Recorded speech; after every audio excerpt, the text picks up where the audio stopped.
Vamos a continuar desarrollando ejercicios de la guía de inducción y recursividad. Vamos a ver en este caso el punto número 6.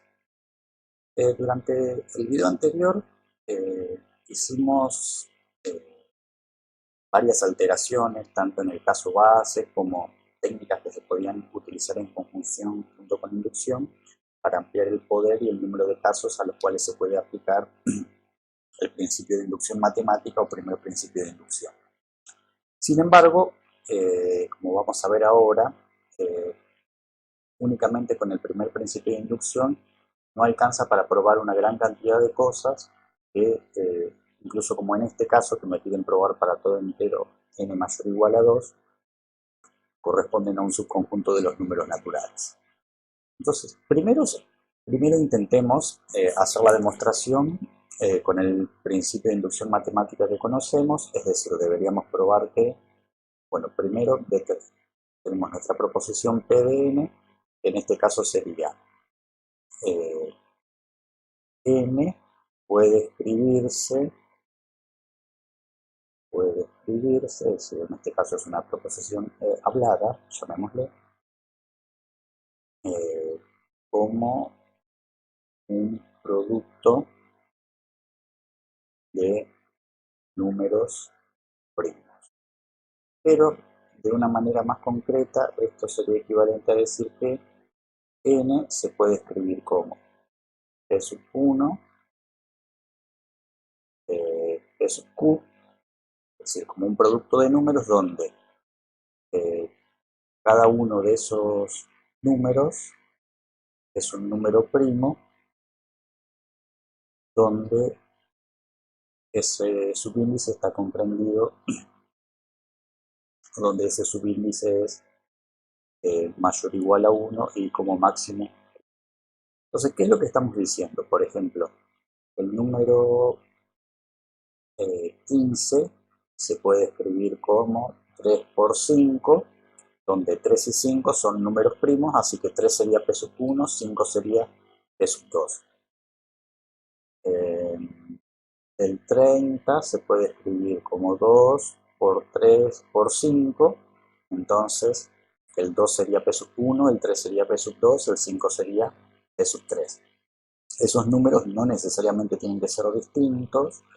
Por ejemplo, el 12 lo puedo escribir como 2 por 3 por 3, entonces el 2 sería p sub 1, el 3 sería p sub 2 y el 3 sería p sub 3 y así sucesivamente.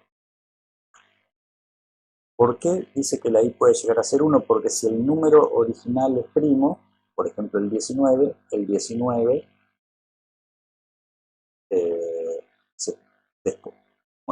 ya es un número primo, únicamente se puede descomponer como factores primos en el propio número.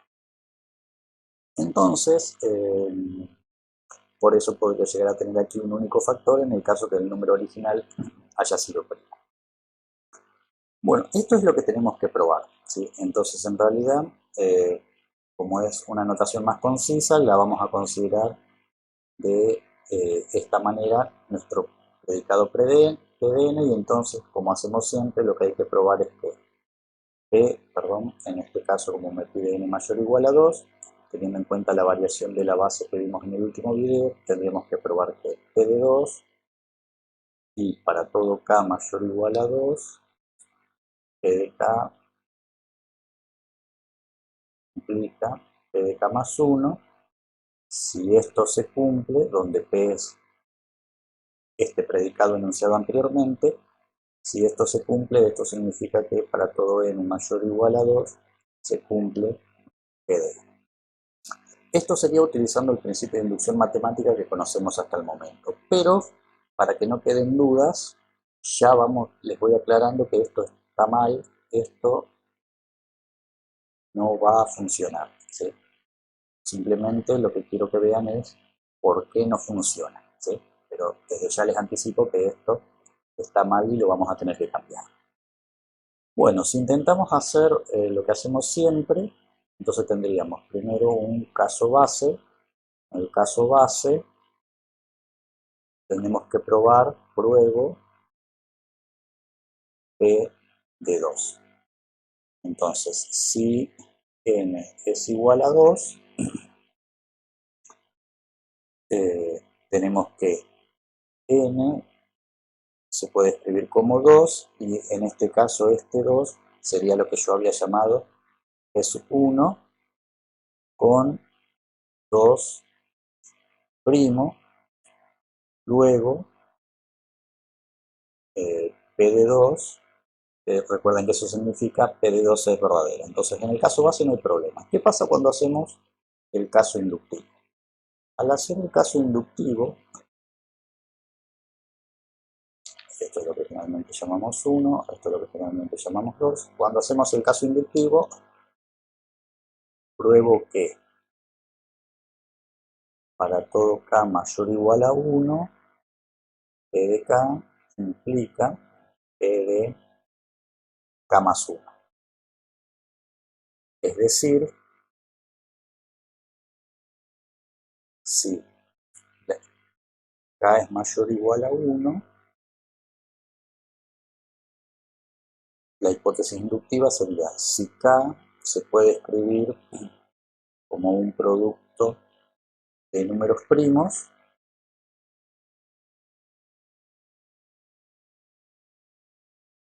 P sub i primo y con i comprendido entre 1 y q, entonces k más 1 se tiene que poder escribir como un producto de primos. Le voy a llamar P1' porque si le pongo P1 uno estaría dando la impresión que k más 1 contiene los mismos factores que k, lo cual no necesariamente es cierto. Es más, para que no queden dudas, que ni siquiera tienen que ser el mismo número de factores. Ahí vamos a poner P sub R a los factores de k más 1, donde nuevamente P sub J es primo y donde J está comprendido entre 1 y R. Esto sería lo que hay que probar. Entonces, al igual que siempre, esta parte que está acá es la hipótesis inductiva y esto es en realidad lo que hay que probar. Entonces luego comenzamos nuestra demostración.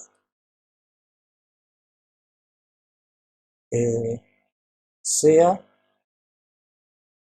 k más 1 con k mayor o igual a 1 el número que estamos considerando.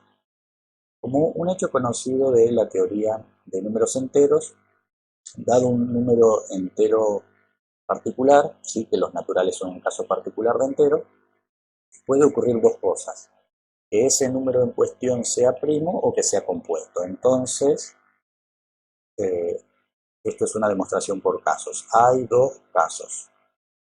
El primero sería si k más 1 es primo, entonces k más 1 se puede escribir como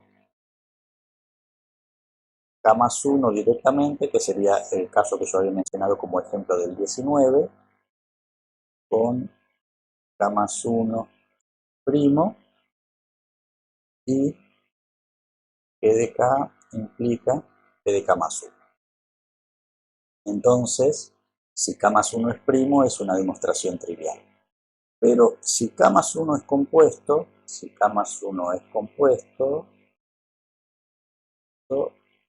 entonces k más 1 se puede escribir como un producto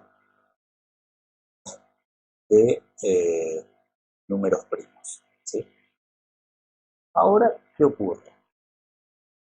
Generalmente en este paso uno trataba que en la descomposición de k más 1 aparezca k, es decir, el número inmediatamente anterior para poder aplicarle la hipótesis inductiva. Pero ¿qué ocurre en este momento? No solamente en estos ejemplos, sino en general para cualquier producto, cuando uno hace una descomposición en factores primos de un número, el número inmediatamente anterior no está incluido en la descomposición de esos factores, es decir, cuando uno descompone el 18, el 17 no está involucrado como uno de los factores, cuando uno descompone el 38, el 37 no está involucrado, cuando uno descompone el 1.000.000, el 999.999 y no está involucrado. Entonces, en realidad, ninguno de estos números va a tener que ver con el K y entonces no le vamos a poder aplicar la hipótesis inductiva, con lo cual nos quedamos trabados en esta parte de la demostración. Entonces, para solucionar eso, a alguien se le ocurrió lo siguiente. Dijo, si hizo la siguiente cadena de razonamiento. Si estamos intentando demostrar algo para un subconjunto de los naturales, sabemos que tiene que valer el primer principio de inducción, que es el que ya vimos, ¿sí? Es decir, en el caso de nuestra demostración nos quedemos trabados, no quiere decir que el principio no siga valiendo. El principio sí sigue valiendo. Entonces, si el principio sigue valiendo, sabemos que la propiedad en cuestión vale para el primer elemento de la base y que si vale para un elemento, entonces vale para el siguiente. Pero ahora, vamos a dejar un poco más de lugar, así esto se entiende. Entonces, para que si vale para un elemento, entonces vale para el siguiente. Pero para que esta implicación sea verdadera, P de K tiene que ser verdadero. Y para que P de K sea verdadero, también tiene que haber sido verdadera para el anterior a P de K, es decir, para P de K menos 1. ¿Sí? Para que esta sea verdadera, como el antecedente que es P de K, uno lo asume verdadero, para que haya sido verdadero, también tiene que haber valido para el anterior. Y a su vez, para que haya valido para K-1, tiene que haber sido verdadero para el anterior a K-1, que es K-2, y así sucesivamente hasta el primer elemento para el cual probamos que es verdadero, que es para P de K. Perdón, P de B, que es el elemento de la base. Entonces, ¿qué quiere decir? Que en realidad, si bien cuando uno hace una demostración por el primer principio de inducción matemática, uno lo que utiliza es esta parte, está implícito por la estructura de la inducción que, si bien uno prueba P de K más 1 en función de P de K, para que P de K haya sido verdadero, también tiene que haber sido verdadero P de K menos 1, y para que haya sido verdadero P de K menos 1, tiene que haber sido verdadero P de K menos 2, y para que haya sido verdadero P de K menos 2, tiene que haber sido el anterior, y así sucesivamente hasta llegar al primer elemento de la base. Y aquí, como esto es una serie de implicaciones donde cada implicación está en el consecuente del anterior, si uno utiliza la ley de exportación que aprendimos de la lógica, entonces uno puede reescribir esto como P de B, que es el primer elemento, perdón, que es el elemento de la base, hasta P de K, todas estas implican P de K más 1. Entonces, ¿qué es lo que me dice esto de otra manera?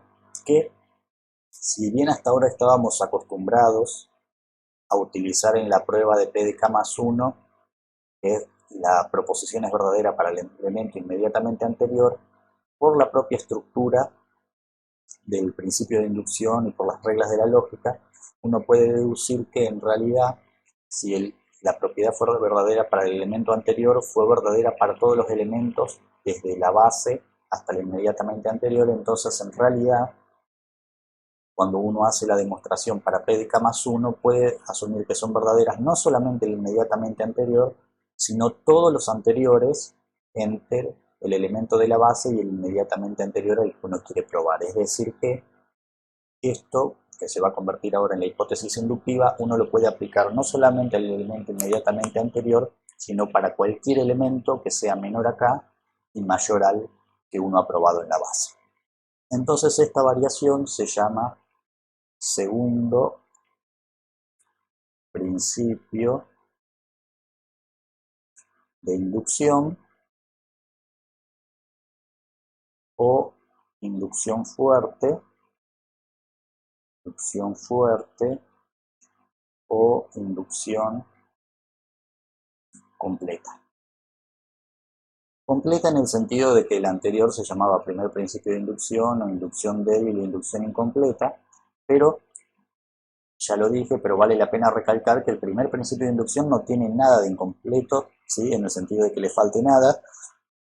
Es un principio perfectamente probado y válido desde el punto de vista de la lógica, simplemente por una cuestión de tradición se le llamó incompleta, por el sentido de que usa solamente un elemento en el paso inductivo, pero en realidad de incompleto no tiene nada, ¿sí? Entonces, estos son los nombres con los que se conoce este nuevo principio tradicionalmente en la literatura, y recalco lo de inducción completa. No quiere decir que al primer principio que vimos le falte nada, sino que simplemente es una cuestión de tradición. Entonces, el segundo principio de inducción, o inducción fuerte o inducción incompleta, dice que sea P un predicado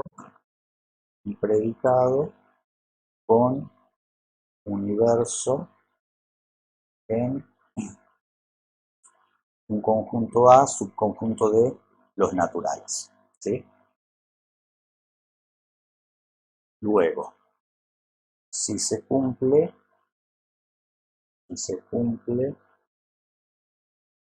primero que P de B es verdadera, y segundo que para todo K mayor o igual a B,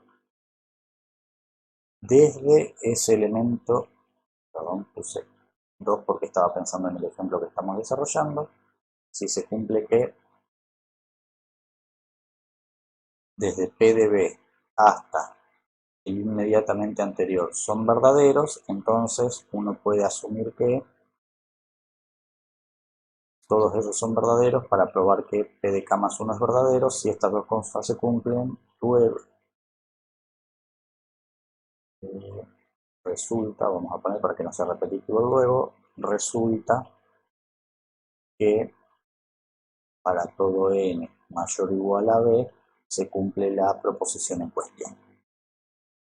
Es decir, por ejemplo, si en el caso anterior, si queríamos probar que algo era verdadero para cualquier natural mayor o igual a 3, probábamos P de 3 y probábamos P de K más 1 basado en el inmediatamente anterior.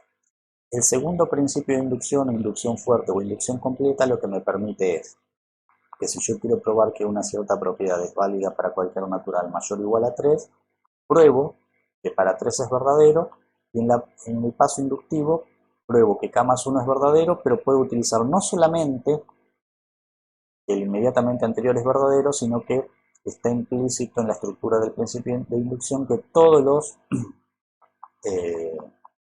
anteriores, desde el primero de la base, que fue el que probé, hasta el inmediatamente anterior, son verdaderos.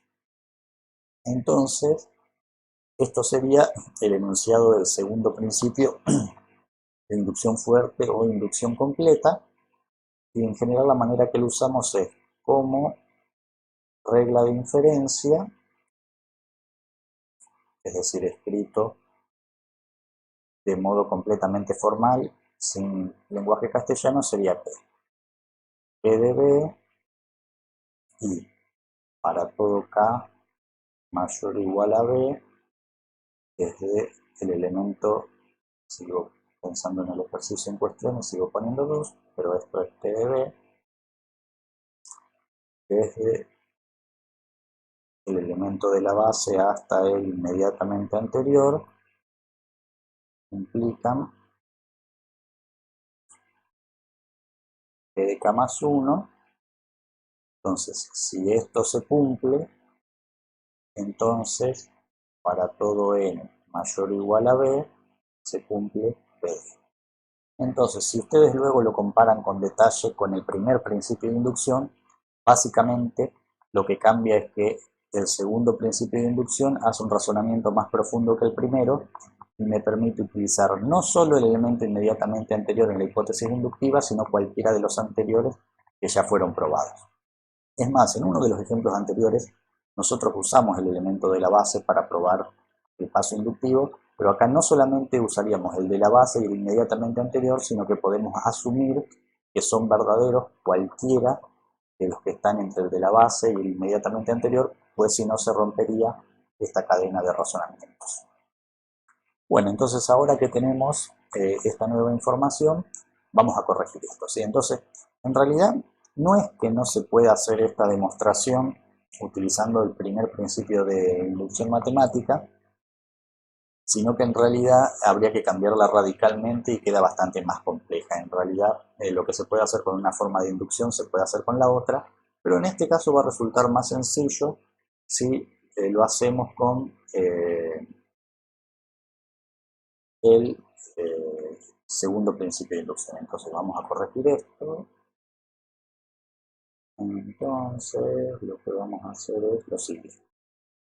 Ahora esto lo quito porque ahora sí va a funcionar. Entonces, si aplicamos el segundo principio de inducción, tendríamos que probar P de 2, que es el elemento de la base, y para todo K mayor o igual a 2, nos vamos a apoyar no solamente en el anterior, sino en todos los elementos, desde la base hasta el inmediatamente anterior, para probar P de K más 1. Y si estas dos cosas se cumplen, entonces yo voy a poder decir que para todo n mayor o igual a 2 se cumple P de n. ¿Sí? Entonces vean que esto es exactamente esto que está aquí, donde la B es el 2. ¿Sí? Lo que cambia, repito, es esta parte de aquí, donde en el paso inductivo no solamente estamos utilizando P de K, sino todos explícitamente desde la base hasta el inmediatamente anterior. Bueno, entonces ahora tenemos, el caso base no va a cambiar porque el predicado sigue siendo el mismo y el elemento de la base, que es 2, sigue siendo el mismo, así que lo que hay que alterar es la parte del paso inductivo. Entonces ahora vamos a tener que probar que para todo K mayor o igual a 2, desde P de 2 hasta el inmediatamente anterior, los vamos a asumir verdaderos y basado en eso vamos a probar P de K más 1. Es decir, si K es mayor o igual a 2, P de 2 sería si 2 se puede escribir como producto de primos, si 2 se puede escribir como 2, esto sería P de 2, ¿sí? Si nos guiamos por esto. Este sería P de 2 y todos los intermedios hasta el inmediatamente anterior, que sería que K se puede escribir como un producto de primos, P sub Q. Esto sería P de K. Si todo esto se cumple, debemos probar que K más 1 se puede escribir como P1' hasta PR', donde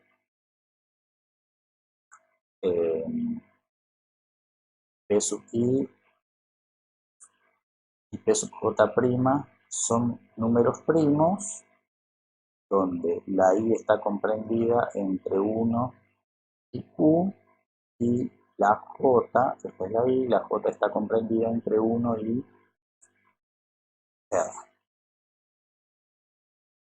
Y entonces lo que estamos diciendo es, como el 2, es decir, lo que le agregamos es que el 2 se puede escribir como un producto de números primos, y vamos a asumir que el 3 también se puede, que el 4 se puede y que el 5 se puede, así hasta el inmediatamente anterior, que vamos a asumir que se puede escribir como un producto de números primos. Y entonces vamos a intentar probar que basado en eso, K más 1 se puede escribir como un producto de números primos. Bueno, entonces ahora sí, pasamos a la demostración. Entonces, sea K más 1 con K mayor o igual a 2. La esencia de la demostración no cambia.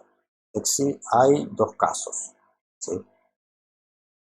Al igual que antes, K más 1 es un número entero, así que el primer caso es si K más 1 es primo, K más 1 se puede escribir simplemente como el producto de K más 1 multiplicado por nada, ¿sí? Con K más 1 primo. Entonces en este caso P de K estaría implicando P de K más 1 porque en realidad como P de K no la necesitamos es una demostración trivial. Y segundo, si K más 1 es compuesto, entonces K más 1 se puede escribir como P sub 1' hasta P sub R'. Pero ¿qué ocurre? Con un hecho conocido de números, cuando uno hace una descomposición de un número en sus factores primos, esos factores primos están comprendidos entre 2 y el número en cuestión, donde en realidad nunca llegan a ser el número y es más, ni siquiera llegan a ser el anterior ni nada parecido. Es decir, si yo tengo el 27, el 26 no va a estar involucrado, el 25 tampoco, etc. ¿Sí? Entonces, con P sub 1', o vamos a escribir en general con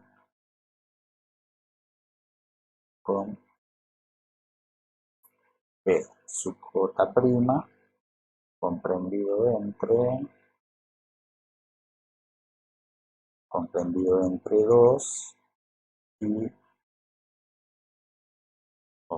entre 2 y K más 1.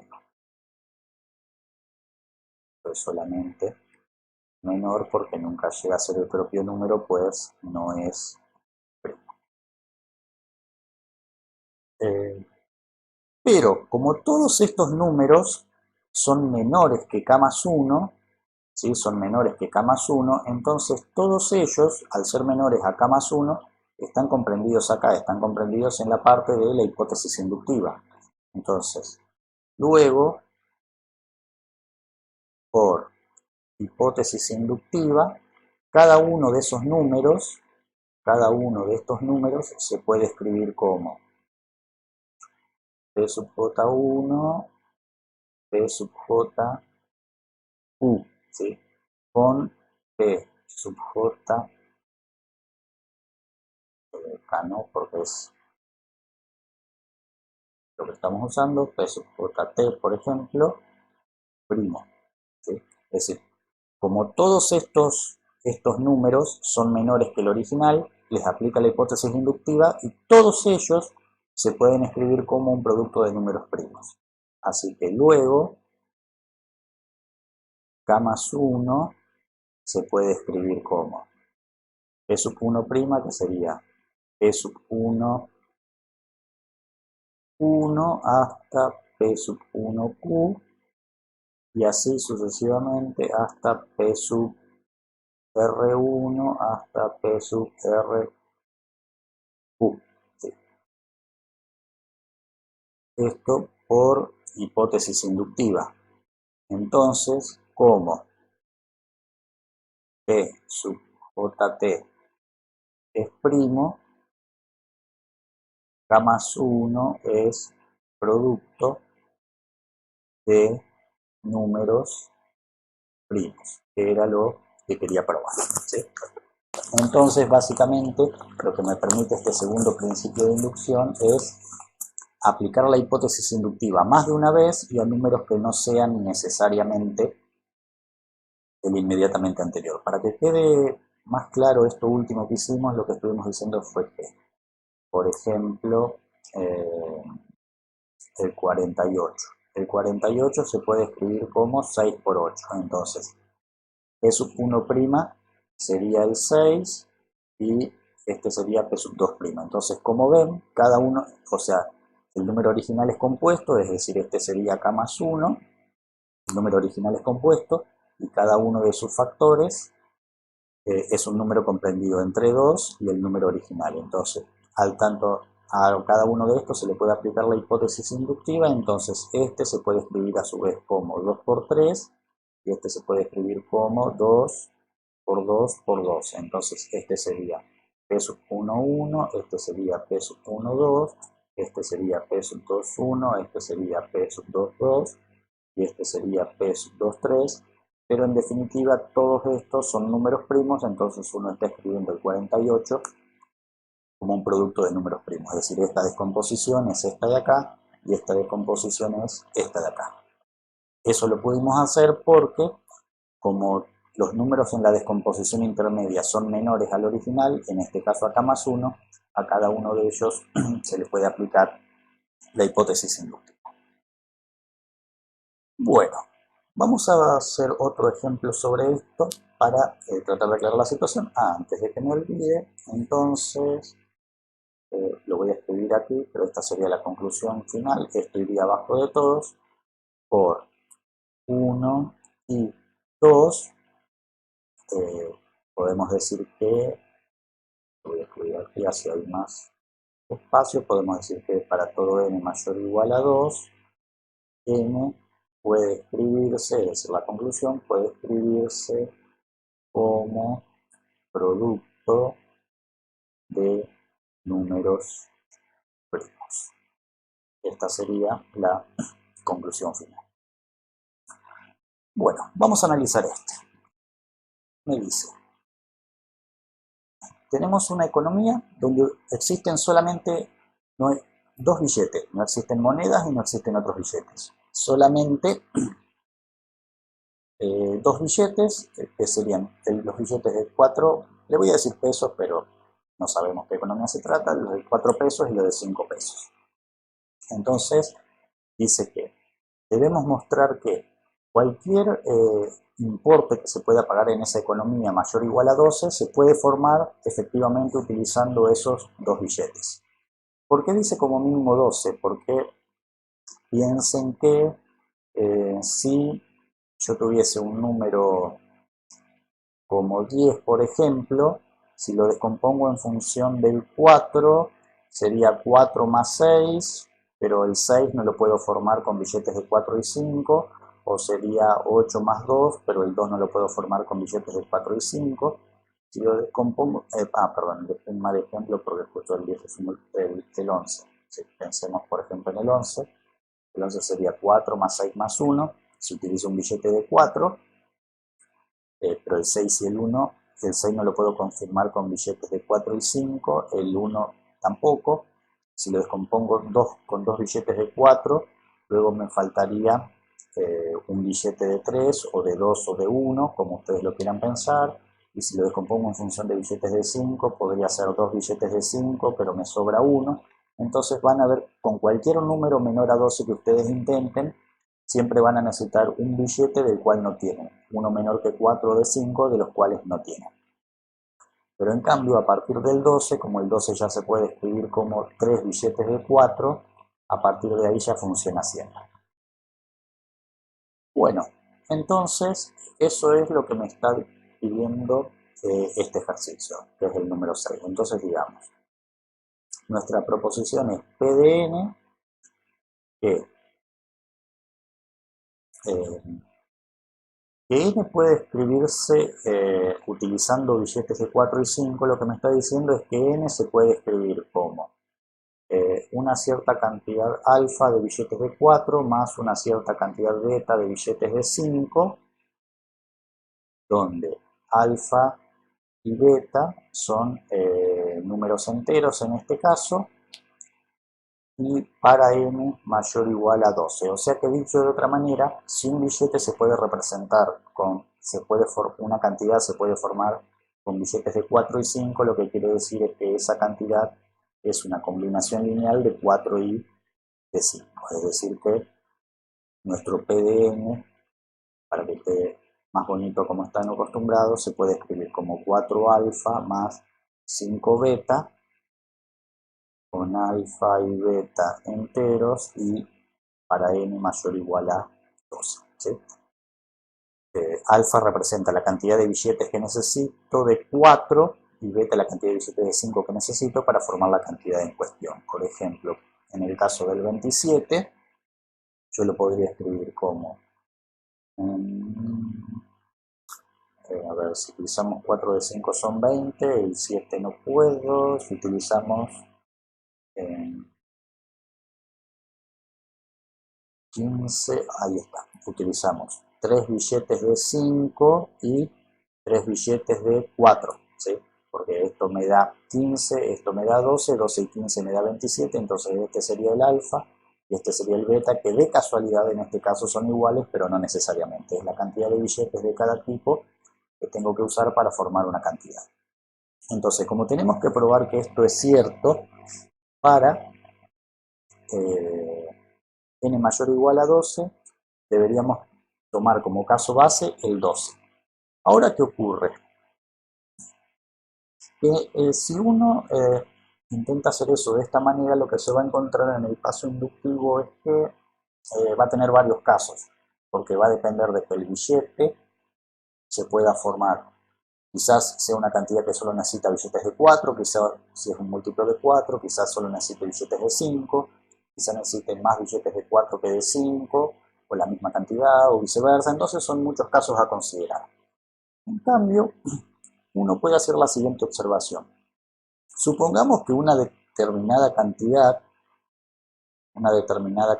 se puede formar con una combinación lineal de 4 y 5. Entonces, si una cantidad es esa cantidad más 4, también se puede formar porque sería simplemente agregar un billete más de 4. Es decir, supongamos, para seguir con este ejemplo, el 27 yo sé que lo puedo formar con billetes de 5 y de 4, entonces el 31 también lo voy a poder hacer porque tomo la misma cantidad de billetes de 5 y le agrego un billete más de 4.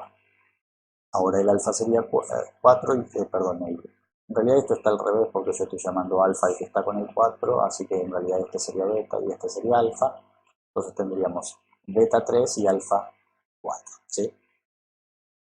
Y entonces, para poder utilizar esto, yo ya tengo que estar seguro que una determinada cantidad la puedo formar con billetes de 4 y 5 y luego simplemente decir que si una cantidad se puede formar, esa cantidad le agrego un billete de 4 y también funciona. Entonces lo que ustedes me podrán objetar es ¿por qué el 4 y no el 5? Se podría hacer el mismo razonamiento con el 5, pero es más sencillo con el 4 porque es más pequeño. Pero para poder hacer eso, como acá estoy sumando ya 4, ustedes me dirán, ¿y qué pasa con K más 1, K más 2 y K más 3?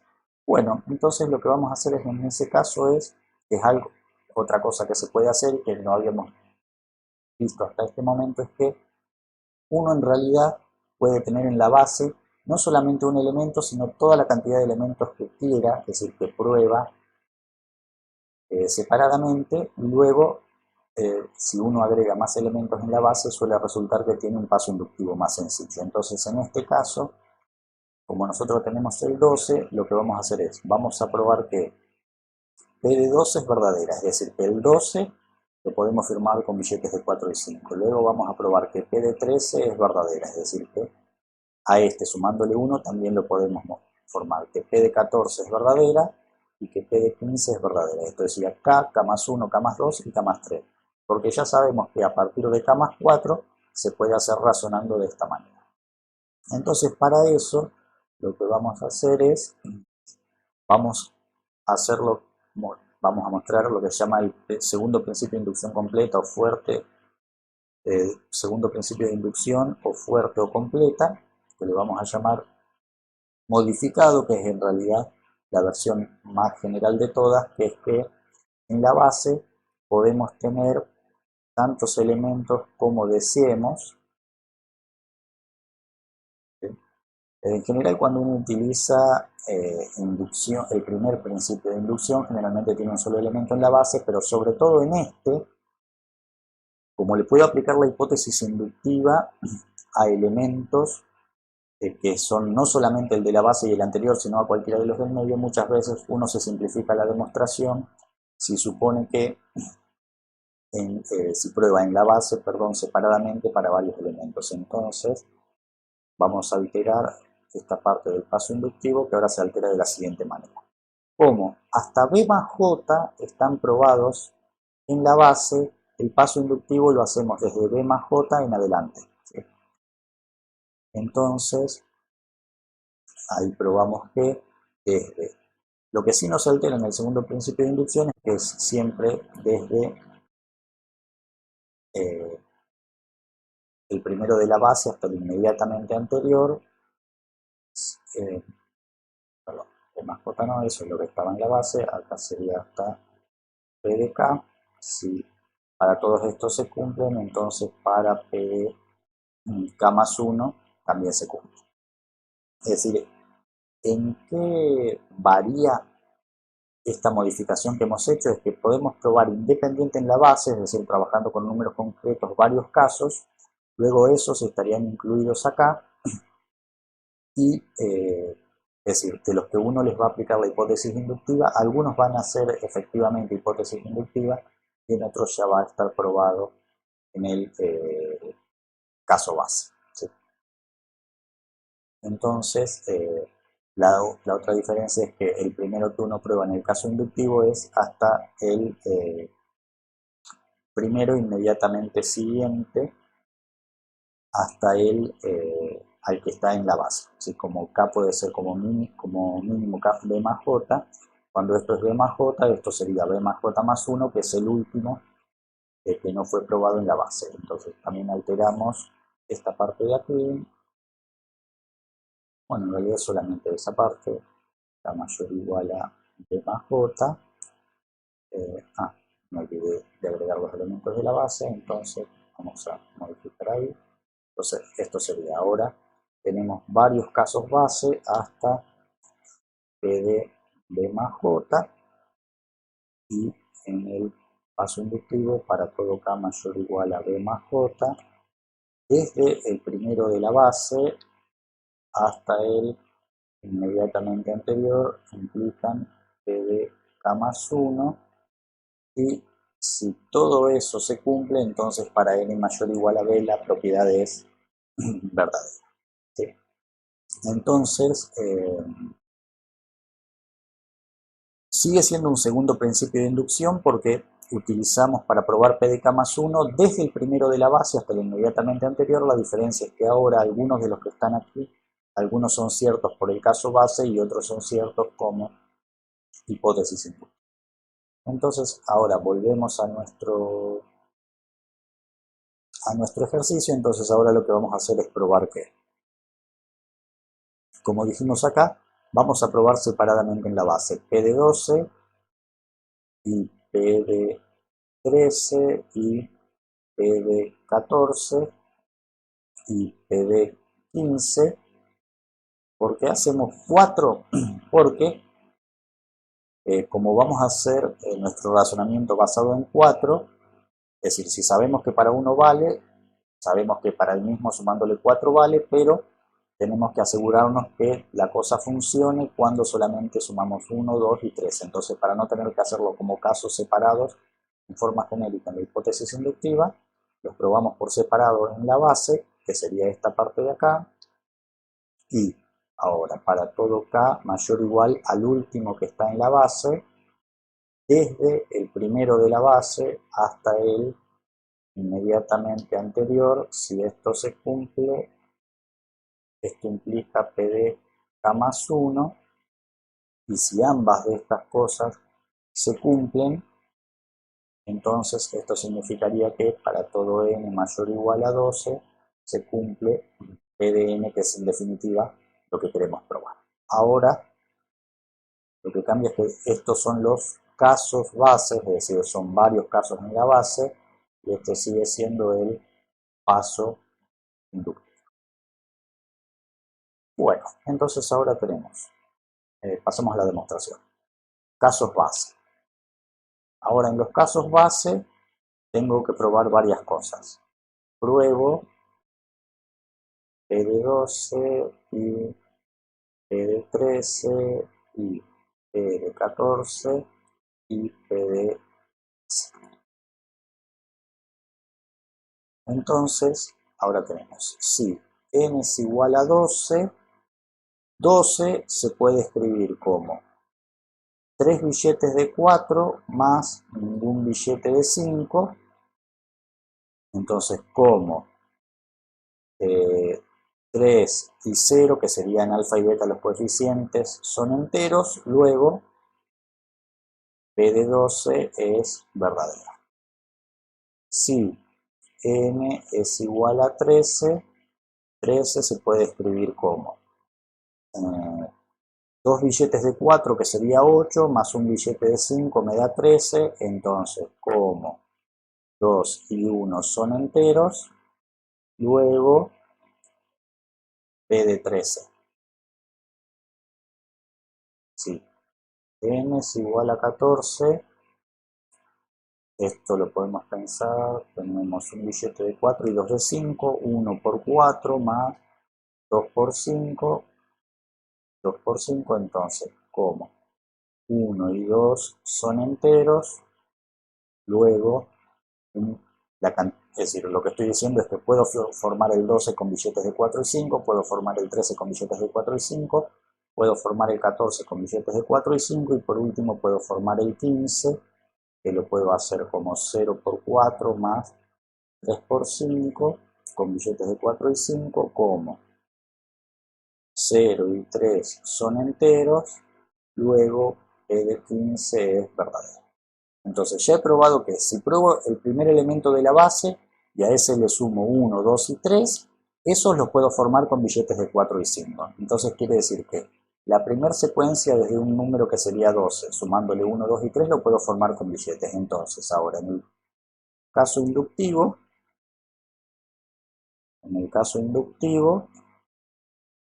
pruebo que para todo k mayor o igual a 15, es decir, desde el último que probé, puedo apoyarme desde el primero de la base hasta el inmediatamente anterior y en base a eso probar que p de k más 1 es verdadera. Es decir, si k es mayor o igual a 15, porque es desde el último que ya probé, o sea, hasta el 15 ya lo tengo probado, p de 12, es decir, ¿qué sería p de 12? Que el 12 se puede escribir como 3 por 4 más 0 por 5, es decir, que se puede escribir como combinación lineal de 4 y 5, hasta k, que se puede escribir como 4 alfa más 5 beta. Entonces, si eso se cumple, entonces k más 1, que lo puedo escribir como 4 alfa prima más 5 beta prima, donde alfa, beta, alfa prima y beta prima son números enteros. Es decir, esto es lo que tenemos que probar.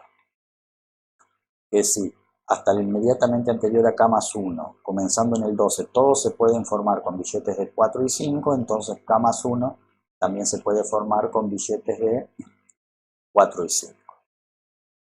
Bueno, entonces vamos a hacer la prueba aquí, que en realidad, afortunadamente, por lo que ya hemos hecho en la base, no va a ser muy complicada. Entonces, esta demostración la continuamos aquí, hacemos la demostración. Sea k más 1 con k mayor o igual a 15. Entonces, como k es mayor o igual a 15, luego k más 1 se puede expresar de la por como k es mayor o igual a 15, vamos a escribirlo prolijo, total ya casi terminamos, como k es mayor o igual a 15, por hipótesis inductiva, el k se puede expresar como 4 alfa más 5 beta, y a eso todavía me falta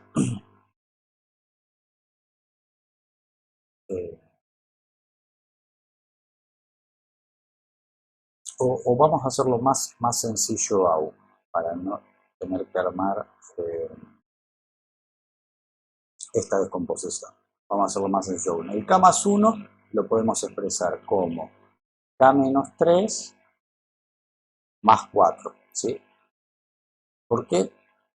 Porque yo estoy diciendo, un número cualquiera se puede obtener a partir de otro número sumándole 4. Pero ¿qué ocurre?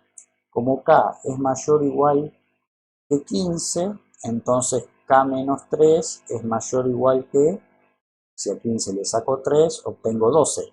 Pero como k menos 3 es mayor o igual a 12, entonces, por la hipótesis inductiva, quiere decir que está comprendido en esta región de acá. Entonces quiere decir que K menos 3 se puede expresar como 4 alfa más 5 beta, es decir, como una combinación lineal de billetes de 4 y 5. Así que esto sería 4 alfa más 5 beta, y todavía me falta sumarle 4.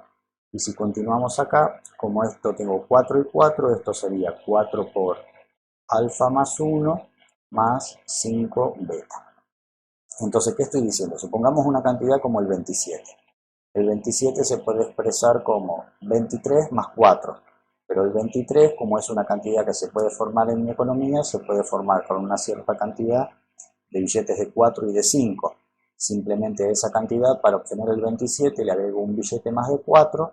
Entonces, eso es lo que estamos diciendo. A la cantidad de billetes de 4 que tenía el 23, le agrego uno más para formar el 27, y entonces quiere decir que mi nueva cantidad la puedo formar con billetes de 4 y 5. Entonces, como alfa más 1 y beta son enteros, entonces luego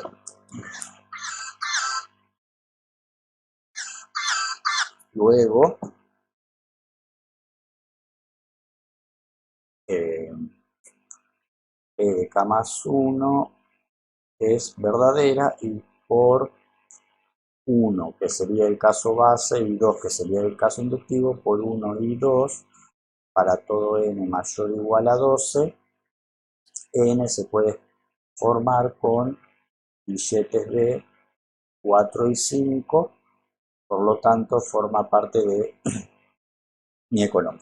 ¿Sí? Entonces, en este video lo que hemos aprendido es que muchas veces, si uno intenta basarse solo en el primer principio de inducción, la demostración se puede complicar demasiado. Entonces, lo que vimos es que primero quiero dejar en claro que cualquier cosa que sea para los naturales o su conjunto de los naturales se podría haber hecho solo con el primer principio de inducción que ya conocíamos, pero la demostración puede quedar demasiado compleja. Entonces, para eso, haciendo una observación en esta parte de aquí, que fue lo que hicimos de la ley de exportación, uno deduce que si la propiedad es válida para el anterior, también tiene que ser válida para todos los anteriores desde la base, y esto llega al segundo principio de inducción, que a veces, agregando cosas en la base, como fue este último ejemplo, o a veces aplicando la hipótesis inductiva más de una vez en el paso inductivo, como fue el ejemplo del punto 6, el 7 es el de los billetes, entonces uno puede simplificar considerablemente la demostración. Pero digamos que todo lo que sea para naturales o un subconjunto de los naturales se puede hacer con el primer principio de inducción o con el segundo.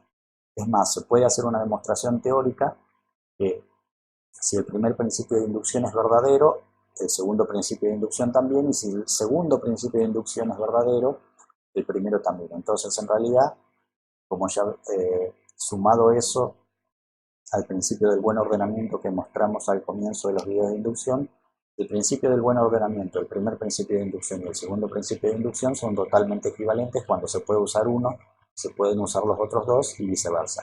Dependiendo de cuál demostración me queda más sencillo o más difícil, yo elijo uno o los otros. Por último, fíjense que automáticamente, como esta parte está contenida en el segundo principio de inducción, automáticamente algo que está hecho por el segundo principio de inducción está hecho, al revés, como esto está contenido en el segundo principio de inducción, algo que esté hecho por el primer principio está hecho automáticamente por el segundo. Lo que no es necesariamente tan sencillo es algo que use las otras hipótesis, es decir, algo que esté hecho puramente con el segundo principio. Se puede pasar el primero, pero no es tan trivial. Si está hecho con el primero, sí es trivialmente hecho con el segundo, porque es una de las partes que componen al paso inductivo del segundo principio. Luego vamos a continuar con algunos ejemplos de aplicación más práctica que no sean tan rebuscados como este de los números primos o de los billetes, y donde se ve más puramente la aplicación del segundo principio.